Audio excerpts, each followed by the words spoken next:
Yes,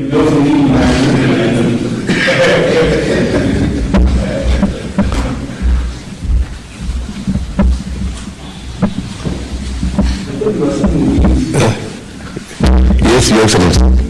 We proceed, Your Excellency. While upstanding, Your Excellency, permit me to invite the Principal Secretary for Parliamentary Affairs, Ms. Aurelia Mrono, to lead us in a word of prayer. Thank you, Your Excellency. Shall we pray?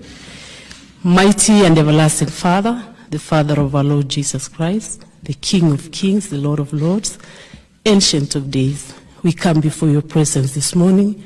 We want to thank you, Lord, for the gift of life. We want to thank you for our nation. We want to thank you for the entire leadership of this country. Thank you, Lord, for this meeting that we are in today. Lord, we pray that in every step you be with us, O God.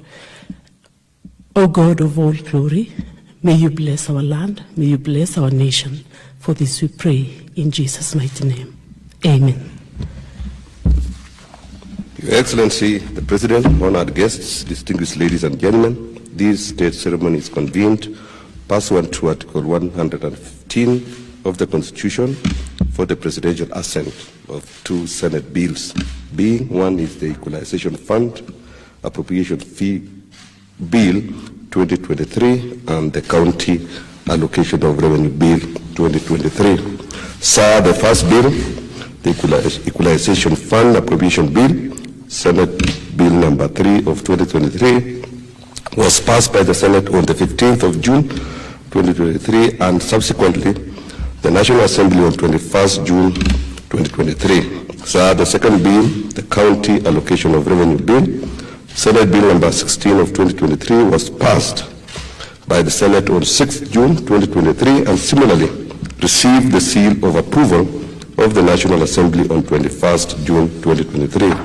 Your Excellency, with both houses of Parliament having discharged their lawmaking mandate, Your Excellency, as the head of government and state, is most graciously invited to exercise your presidential prerogative to assent to the bills.